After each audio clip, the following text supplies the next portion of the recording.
হিন্দুদের রাজধানী দিল্লি শহর, ভারতের দিল্লিতে আজও দাঁড়িয়ে আছে কুতুব মিনার। কোন কুতুবের নামে সে মিনার দাঁড়ানো আছে আজ দিল্লি শহরে? ওলি কামেল কুতুবুল আলম আল্লামা কুতুবউদ্দিন বখতিয়ার কাকির নামে কুতুব মিনার। কেমন কুতুব তিনি বলবো কি? সামান্য সময় ইন্তেকালের আগে খাদেম রে বলে গেলেন, ও খাদেম, সময় বাকি নাই, ইন্তেকাল হয়ে যাবে, দুইটা ওসিয়ত করে যাই, পালন করবা। এক নাম্বার, ইন্তেকাল হওয়া মাত্র তাড়াতাড়ি কবরে জানাজা পড়ায় দাফন করবা। কারণ নবীজির হাদিস হলো, মাইয়েতের উপরে রাখবা না, বেশিক্ষণ রাখলে মাইয়েতের কষ্ট হবে। আমরা করি উল্টা, বরফ মার, মেডিসিন মার, 3 দিন হয় আর মাটির উপরে বাক্সা খিলাইয়া। কেন? সন্তান সিঙ্গাপুরে আছে, ও আসতে হবে। কেন? বলে আসবে কেন? আসার পরে বাবার গলা জড়ায় চিৎকার দিবে, চিৎকার দিলে কি হবে? বাবায় জিন্দা হয় সন্তানের আব্বু কয়া ডাক দিবে। তাহলে এই সময়টা কেন? নবী কয় তাড়াতাড়ি দাফন কর। তুই কেন চালাকি করলি রে মুমিন? নবীর কথা মতো দাফন করার পরে সন্তানটা আসিয়া বাবার গলা জড়ায় যে চিৎকারটা দিত, ওই চিৎকারটা যদি মসজিদে গিয়া দেয়, বাবার কবরের আযাব মাআফ। এই খাদেম, 1 নম্বরে আমার জানাজা তাড়াতাড়ি পড়ায় কবরে দিবি। 2 নম্বর, আমি কুতুবউদ্দিনের মরণের খবর পাইলে ভারতের হাজার হাজার উলামায়ে কেরাম আসবে, জানাজার ইমামতির জন্য ময়দানে হাজির হবে। খাদেম, ভালো করে শুনে নাও, আমার জানাজা যে কোনো আলেম আইসা না পড়ায়, আমার কথাটা তুমি বলে দিও, আমার জানাজা ওই ব্যক্তি পড়াবে যার মধ্যে 4টা গুণ থাকবে, সে আমার জানাজা পড়াবে। তুমি উলামায়ে কেরামদের সামনে এই 4টা গুণের কথা বলবা। কুতুবউদ্দিনের কথা মতো এই 4 গুণালা আলেম যদি থাকো, জানাজা পড়ায় দাও।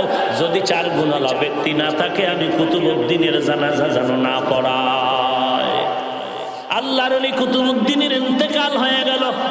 খাদেম ময়দানে লাশ হাজির করে ঘোষণা দিলেন যে মহাসমুদ্রের উলামায়ে কেরাম 1 নাম্বার ওসিয়ত করলেন আমাদের কুতুবউদ্দিন সাহেব, তাড়াতাড়ি জানাজা কমপ্লিট করে দাফন করো। 2 নাম্বার ওসিয়ত হলো, 4 গুণালা ব্যক্তি যদি থাকো, তাড়াতাড়ি জানাজার ইমামতি করে জানাজা পড়ায় দাও। 4 গুণালা ব্যক্তি যদি না থাকো, জানাজার সামনে আসবা না। 4 গুণের মধ্যে 1 নাম্বার গুণ হলো, যেই বান্দা জীবনে কোনদিন আসরের 4 রাকাত ফরজ নামাজের আগে আরো 4 রাকাত সুন্নাত আছে, যেগুলো পড়লে সওয়াব, না পড়লে গুনাহ নাই, জীবনেও ওই 4 রাকাত সুন্নাত কখনো ছাড়ে নাই। 1-2 মাস ধাক্কা দিয়ে নেওয়া যায়, জীবনেও আসরের 4 রাকাত ফরজ নামাজের আগে আরো 4 রাকাত সুন্নাত ছুটে নাই। ময়দান গেছে লবণের মতো দুর্বল। এই কি সম্ভব? এইভাবে কয় গুণ? ঘুমান এইভাবে কয় গুণ? 1 নাম্বার গুণ, জীবনেও আসরের 4 রাকাত ফরজ নামাজের আগে আরো 4 রাকাত সুন্নাত জীবনে ছুটে নাই। খাদেম একটা একটা করে 4টা গুণ বলেন আসেন। 4 গুণওয়ালা জানাজা পড়ায় দেন, ময়দানে আওয়াজ নাই। খাদেম আবার চিল্লায় বলেন আসেন, খবর নাই। আবার চিৎকার দিয়ে বলে আসেন, খবর নাই। এবার খাদেম ডাক দিয়ে বলে, কেন কষ্ট দাও? 4 গুণালা মানুষ তো আছো, না থাকলে তো কুতুবউদ্দিন এমনিতেই বলিয়া যাইতেন না। কষ্ট না দিয়া জানাজা পড়ায় দাও। আল্লাহর বান্দা খাদেম যখন চিল্লায়া বলল, ময়দানের পেছন থেকে এক আল্লাহর গোলাম চিল্লায় আমাকে রাস্তা করে দাও, কুতুবউদ্দিনের কাছে যাওয়ার জায়গা দাও। সবাই তাকায় দেখে এক আল্লাহর বান্দা রুমাল দিয়া চেহারা ঢাকিয়া কান্না করতে করতে কুতুবউদ্দিনের কাছে যায়। সামনে গিয়া বলেন, কুতুবউদ্দিন, এমন একটা সর্বনাশ করলি, আমার এই 4টা গুণের খবর আমার আল্লাহ আমার ছেলে মেয়ে স্ত্রীও জানে না। আমার এই 4 গুণের খবর আমার আল্লাহ জানে। আমার মাওলার সাথে কথা বলার পাসওয়ার্ড হলো এই 4 গুণ। আজকে এমন জায়গায় ঠেকায় দিলি, গোপন নাজা পড়ায় দিলাম। এমন ব্যক্তিটাকে ভারতের মধ্যে এই 4 গুণালা গুণ নিয়ে জানাজা পড়ায় দিলেন। ইতিহাস পড়ে দেখো, ভারতবর্ষের ইতিহাস। ওই বান্দা জংলার কোনো মনীষী না, কোনো সাধক না, পীরের কোনো খানকার নির্ধারিত কোনো পীর না। ওই বান্দা হলো ভারতের রাষ্ট্র পরিচালনাকারী একজন রাষ্ট্রনায়ক, শামসুদ্দিন আলতামাস রহমাতুল্লাহ আলাইহি। ইংলিশে তার ইতিহাসের পাতায় নাম আছে শামসুদ্দিন ইলতুৎমিশ রহমাতুল্লাহ আলাইহি। একদিকে ভারতের রাষ্ট্র পরিচালনা করে, অপরদিকে 4 রাকাত সুন্নত ছাড়ে না। একদিকে রাষ্ট্র পরিচালনা করে, অপরদিকে জীবনে তাহাজ্জুদ চাজা হয় নাই। একদিকে রাষ্ট্র পরিচালনা করে, অপরদিকে জীবনে জিহ্বা দিয়া মিথ্যা কথা বলে নাই।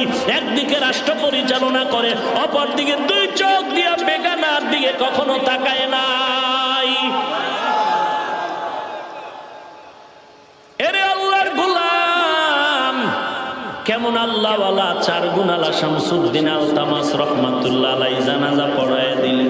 এ যুবক, পাওটা যদি আগায় দেওয়া, আমি তোর পায়ে হাত রেখে বলছি, কয়দিন আর বাহাদুরি করবি? ডানে বামে তাকায় দেখ, তোর মতো যুবক খেলার সঙ্গে ছিল, আজকে নাই। লেখাপড়ার টেবিলে ছিল, আজকে নাই। এক এক করে বিদায়, এক এক করে বিদায়। এরে আল্লাহর বান্দা, কয়দিন আর বাহাদুরি করবি? তোর মতো ডানে বামে যুবক দাড়িওয়ালা নামাজি অভাব নাই। স্কুলে পড়ে নামাজ ছাড়ে না, কলেজে পড়ে নামাজ ছাড়ে না, চাকরি করে নামাজ বাদ দেয় না, র্যাব আর্মি পুলিশ বিডিআর নামাজ ছাড়ে না, কোটি টাকার মালিক 1 টাকাও হারাম খায় না, কৃষি কাজ করে নামাজ ছাড়ে না, ড্রাইভারি করে নামাজ ছাড়ে না। রে বাবা, তুমি কেন পারবা না?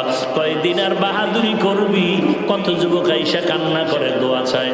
এই আজকেও একজন আইসা কান্না করে দোয়া নিল, হুজুর বয়ান শুনিয়া দাড়িটা লম্বা করছি, আমার মতো জাহান্নামের আসামি এই জমিনে আর কেউ ছিল না।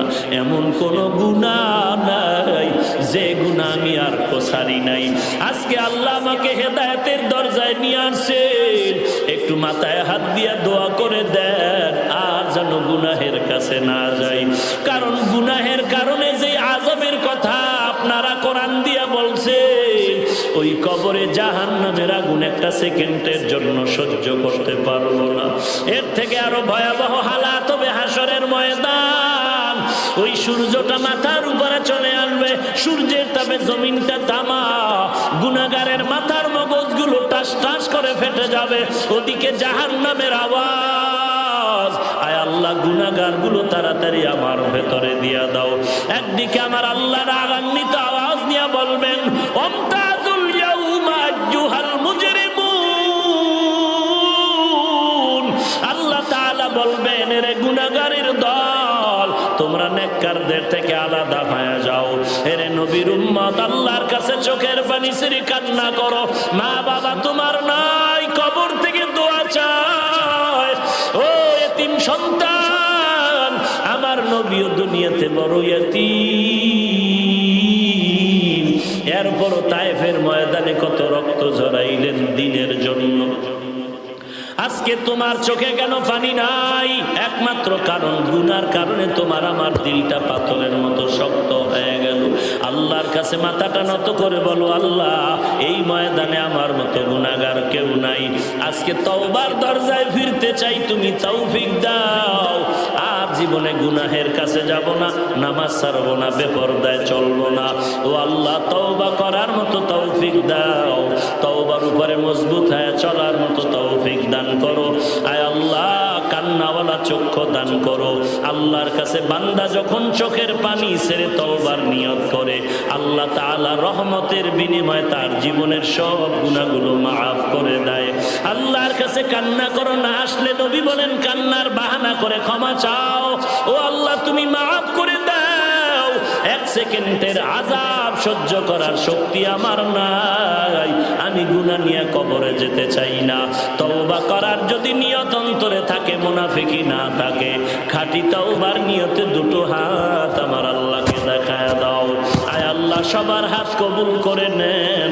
আয় আল্লাহ, তওবাওয়ালা জিন্দেগি দান করেন, তওবার উপরে মজবুত হয়ে চলার মতো তৌফিক দান করেন আল্লাহ। আয় আল্লাহ, নবীজির সুন্নাতওয়ালা জিন্দেগি দান করেন, আমিন। আলহামদুলিল্লাহি রাব্বিল আলামিন।